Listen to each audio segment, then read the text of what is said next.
पत्रकार वार्ता में सभी पत्रकार बंधुओं का स्वागत है।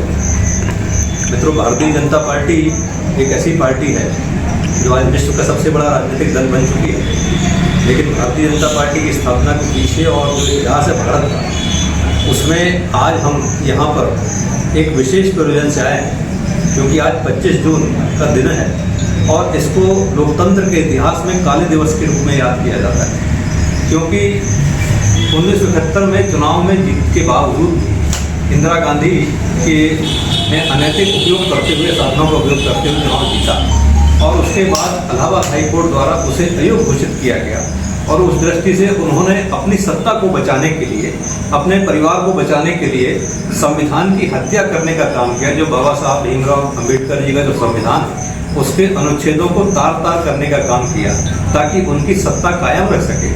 और उस लिहाज से उन्होंने लोकतंत्र की हत्या करी, न्यायालयों की निष्पक्षता पर रोक लगाने का प्रयास किया और पूरे भारतवर्ष से जितने विरोधी पक्ष के नेता थे, उन सब नेताओं को, राष्ट्रीय स्वयंसेवक संघ के स्वयंसेवकों को, समाज सेवी संगठनों के जो लोग काम कर रहे थे, सबको गिरफ्तार करके 25 जून की रात से लेकर के लगातार एक अभियान चला करके लाखों लोगों को गिरफ्तार किया गया और लोकतंत्र की हत्या की गई ताकि इंदिरा गांधी की सत्ता कायम रह सके और विपक्ष को समाप्त करने का प्रयास किया। और जो देश भर में जो सरकार के विरोध में जो आंदोलन चल रहा था, उसको कुचलने का प्रयास किया। उस समय के तत्कालीन राष्ट्रपति फखरुद्दीन अली अहमद के माध्यम से उन्होंने इस बात को लागू करवाया।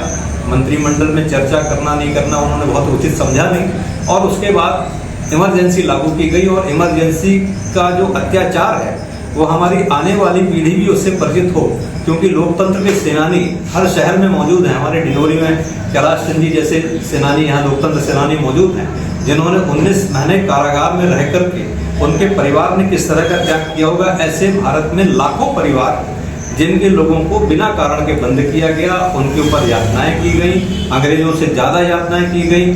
और उनकी जब कहानी हम सुनते हैं तो मन के जो रोंगटे काम उठते हैं कि भाई ऐसा अत्याचार कांग्रेस ने किया। और आज लोकतंत्र का जो काला दिवस है, उसमें पूरे भारतवर्ष में भारतीय जनता पार्टी मना रही है। हर जगह पर इसका प्रचार प्रसार होना चाहिए, क्योंकि भारत एक लोकतांत्रिक देश है और विश्व में भारत के संविधान की पूरी प्रशंसा की जाती है और संविधान भारत का हर तरह से मजबूत है। लेकिन इस संविधान को तोड़ने का काम किया और उसकी दृष्टि से हमारी युवा पीढ़ी को इमरजेंसी के दौरान हुए अत्याचारों से, चाहे वो तुर्कमान गेट की घटनाओं जो संजय गांधी ने करी और पूरे जलियांवाला बाग की याद दिलाते हुए ऐसी घटना थी जिसमें सबका दमन किया गया, झोंपड़ी झोपड़े हटाए गए और आंसू गैस और गोलियां चलाई गई। 150 से ज़्यादा लोग वहाँ मारे गए, ऐसे अत्याचार किए गए। नसबंदी जैसा काम पूरे देश भर में किया गया। 17, 18 साल, 16 साल के बच्चों की भी नसबंदी अपने लक्ष्य पूरे करवाने के लिए करवाई गई। और देश में एक ऐसा नैरेटिव स्थापित किया गया कि इंदिरा गांधी ही भारत है और भारत ही इंदिरा गांधी है। और उनके जो चाटुकार थे, उन्होंने इस बात का प्रयास कि संविधान जो बाबा साहब का संविधान है उसको पूरी तरह से बदल करके हम रख देंगे और उसमें जो है राष्ट्रपति की व्यवस्था या प्रधानमंत्री की ऐसी व्यवस्था हो जिसमें इंदिरा गांधी ही लगातार भारत की प्रधानमंत्री या राष्ट्रपति बने। इसका उन्होंने इस बात का प्रयास किया और इसकी परिणति ये हुई कि पूरे देश में इमरजेंसी लागू की, प्रेस के ऊपर अत्याचार किए गए, प्रेस ट्रस्ट ऑफ इंडिया और जितने थे सेंसरशिप समाचार पत्रों में लागू की गई, टीवी चैनलों में लागू की गई, कलाकार जो फिल्में थे उनके ऊपर प्रतिबंध लगाया गया, सांस्कृतिक कलाकारों के ऊपर प्रतिबंध लगाया। ऐसे तमाम लोकतंत्र को कुचलने का काम किया। आज वही कांग्रेस संविधान की लाल किताब दिखा दिखा करके और लोगों को संविधान की दिहाई देती है। राहुल गांधी पूरे देश में, पूरे दुनिया में घूम करके भारत की संस्थाओं को कमजोर करने के प्रयास करने की बात करते हैं, लेकिन उन संस्थाओं की हत्या करने का काम अगर किसी ने किया है तो कांग्रेस पार्टी ने किया है। और उसकी बातों को लेकर के आज पूरा देश, क्योंकि 50 साल हो गए इस घटना को, तो 50 साल पूरे हो गए, तो 50 साल के जो बीच में पीढ़ी आई हमारी, जो युवा पीढ़ी है, वो इन सब चीज़ों से परिचित नहीं है। लेकिन काला दिन को हम याद करते हैं ताकि भारत का लोकतंत्र मजबूत हो सके, लोकतंत्र के सेनानियों का जो बलिदान है वो अक्षुण्ण रह सके, वो कायम रह सके, उसके लिए ये काला दिवस मनाया जा रहा है। और इस अवसर पर, क्योंकि आप सब जानते हैं कि सबसे ज़्यादा सरकारों को भंग करने का काम इंदिरा गांधी और कांग्रेस की सरकार ने किया है। 11 साल से मोदी जी की सरकार है, एक भी राज्य सरकार कहीं भंग नहीं की गई। लोकतांत्रिक तरीके से पूरा देश काम कर रहा है। संविधान के प्रावधानों को पुनः स्थापित करने का काम जो कि जिसकी हत्या इंदिरा गांधी ने इमरजेंसी के दौरान की गई थी 352 और 356 सारे संशोधन करके, संविधान का 42वां संशोधन करके, और जो भी उन्होंने किया था उसको ठीक करने का काम जनता पार्टी की सरकार ने किया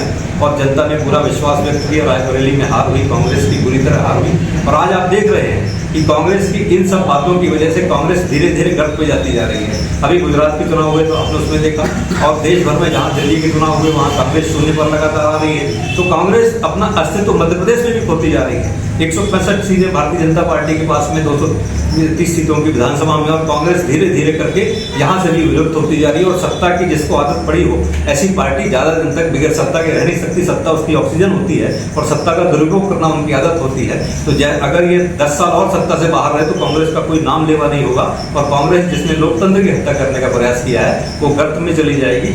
ये सब बातों को हम सब करना है यहाँ पर, क्योंकि मोदी जी के नेतृत्व में पूरा देश काम कर रहा है। भारत का विश्व गुरु बनने की राह में चल रहा है। आज ईरान का युद्ध हो रहा है तो उसमें भी भारत के लोगों को, भारत के साथ नेपाल, बांग्लादेश और आसपास के देश के लोग भी भारत का तिरंगा लेके गौरवपूर्ण ढंग से आ रहे हैं। रूस और यूक्रेन का युद्ध हुआ तब भी भारत के जितने बच्चे थे, पढ़ रहे थे वहाँ पर, उनको सुरक्षित लाने का काम किया। तो एक भारत की छवि विश्व में विश्व गुरु की बन रही है। अभी ऑपरेशन सिंदूर हुआ तो आपने देखा कि भारत की सेनाओं ने किस तरह का शौर्य का परिचय देते हुए पाकिस्तान के उन ठिकानों पर हमला किया।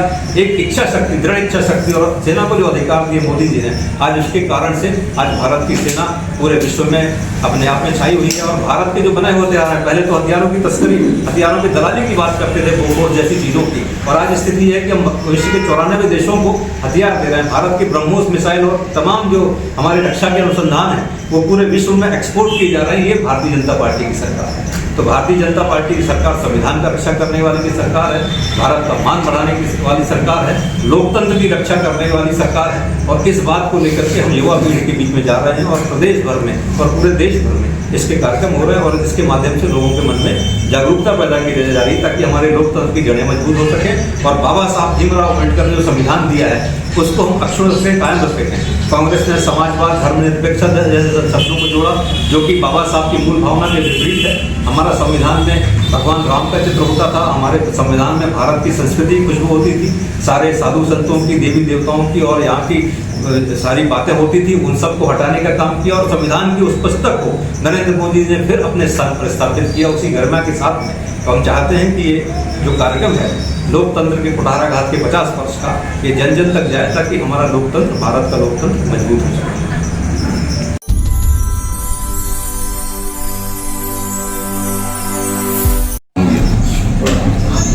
25 जून 1975 को श्रीमती इंदिरा गांधी रायबरेली चुनाव में हार जाने के बाद उन्होंने इमरजेंसी देश में घोषणा कर दी और अनावश्यक रूप से हाई कोर्ट के, सुप्रीम कोर्ट के फैसले को नज़रअंदाज करते हुए उन्होंने आगे चुनाव न कराते हुए इमरजेंसी लागू कर दी। अंततः ये हुआ कि इमरजेंसी में इस देश में करीब 1.5 लाख से ऊपर बेगुनाह लोगों को, राजनीतिक दलों के नेताओं को जेल में बंद कर दिया, अकारण जेल में बंद किए गए। उसकी त्रासदी जो है उनके परिवारजनों को भुगतनी पड़ी। बच्चों से लेके, बुढ़ों से लेके उनके परिवार के सदस्यों की रोजी रोटी पर बहुत सारे सवाल उठे, जिसमें सरकार के द्वारा कोई मदद नहीं की। और तो और अपने पढ़ाई हो गए थे इन दिनों में, जो बाएं चलते थे वो दाएं चलने लगे, जो दाएं चलते थे बाएं चलने लगे। उन इस देश में भय का वातावरण ऐसा पैदा कर दिया गया कि लोग इंदिरा गांधी और आपातकाल से इतने भयभीत हो गए थे कि रिश्तेदार से लेकर इष्ट मित्र सहित लोगों को मीसाबंदियों के परिवार से भी परहेज किया। ये अत्यंत कष्टदायक, पीड़ादायक समय था, लेकिन जनता ने उसका बदला चुनाव में 77 में लिया और भारतीय जनता पार्टी की सरकार की स्थापना हुई। और पुनः भारतीय जनता पार्टी अपने कार्यकाल में निरंतर आगे बढ़ती चली जा रही है और आज राष्ट्र में अनेक प्रदेशों में भी भारतीय जनता पार्टी की सरकार है। राष्ट्रीय स्तर पर आदरणीय नरेंद्र मोदी जी की सरकार अच्छे काम कर रही है, जनहित के काम कर रही है।